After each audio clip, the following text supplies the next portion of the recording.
श्री स्वामी समर्थ. तुमचे खूप खूप मनापासून स्वागत आहे. स्वामी महाराज तुमच्या सर्व चांगल्या मनोकामना पूर्ण करोत ही स्वामी चरणी प्रार्थना करते आणि व्हिडिओला सुरुवात करते. तर 10 ऑक्टोबर रोजी इंदिरा एकादशी आहे, तर त्या निमित्ताने आपण श्रवण करूया इंदिरा एकादशीची व्रतकथा.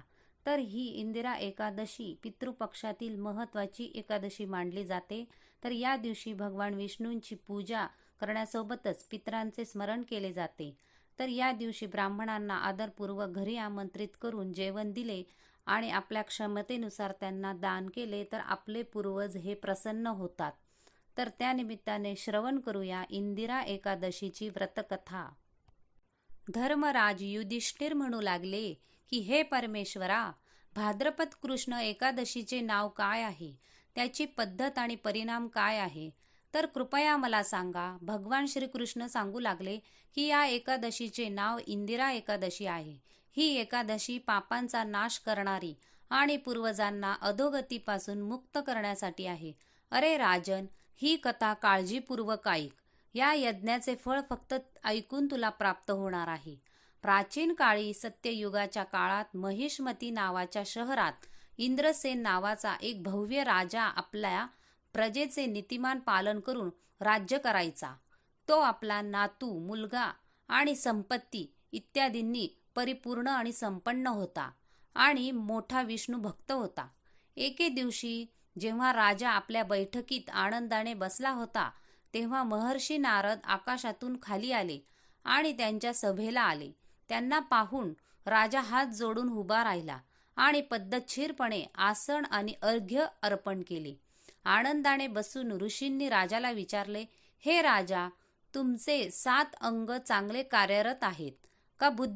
तुमची बुद्धी धर्मात आणि तुमचे मन विष्णूच्या भक्तीत राहते का? देवर्षी नारदांच्या अशा गोष्टी ऐकून राजा म्हणाला, हे महर्षी, तुमच्या कृपेने माझ्या राज्यात सर्वजण चांगले काम करत आहेत आणि यज्ञ विधी येथे केले जात आहेत. कृपया तुमच्या आगमनाचे कारण सांगा. तेव्हा ऋषी म्हणू लागले की हे राजा, तुम्ही माझे शब्द लक्षपूर्वक ऐका. एकदा मी ब्रह्मलोकाहून यमलोकाला गेलो, जिथे मी यमराजाची आदरपूर्वक पूजा केली आणि नीतिमान आणि सत्यवादी धर्मराजाची स्तुती केली. त्याच यमराजाच्या सभेत एका मोठ्या विद्वान आणि ईश्वर भक्ताने एकादशीचा उपवास मोडल्यामुळे तुमच्या वडिलांना पाहिले. त्यांनी संदेश दिला म्हणून मी तुम्हाला सांगतो.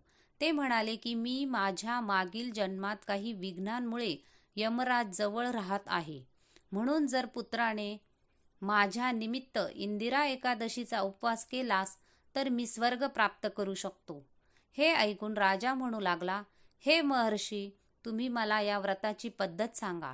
नारदजी सांगू लागले, भाद्रपद महिन्याच्या कृष्ण पक्षाच्या 10व्या दिवशी सकाळी श्रद्धेने स्नानाने निवृत्त झाल्यानंतर दुपारी पुन्हा नदी इत्यादीवर जाऊन स्नान करावे.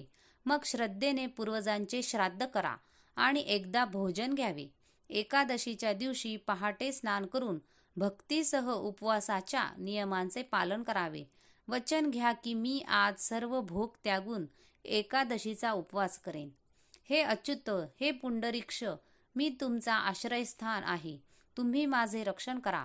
अशा प्रकारे शालिग्रामच्या मूर्तीसमोर विधी श्राद्ध केल्यानंतर पात्र ब्राह्मणांना फळाचे अन्न अर्पण करावे आणि दक्षिणा द्यावी.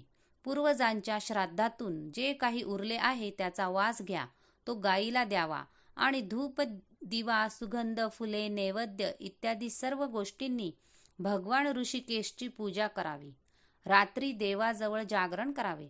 यानंतर द्वादशीच्या दिवशी सकाळी परमेश्वराची पूजा केल्यानंतर ब्राह्मणांना भोजन द्यावं.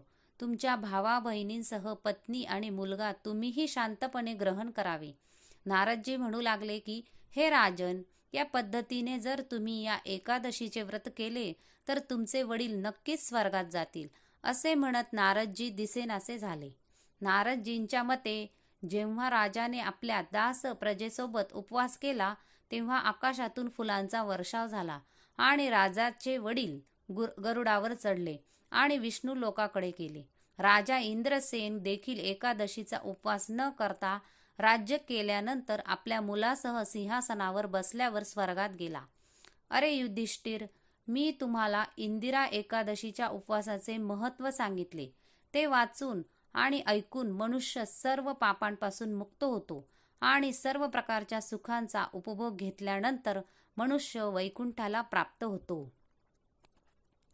तुम्हाला ही कथा आवडली असल्यास व्हिडिओला लाईक करा, सबस्क्राईब करा, शेअर करा. धन्यवाद.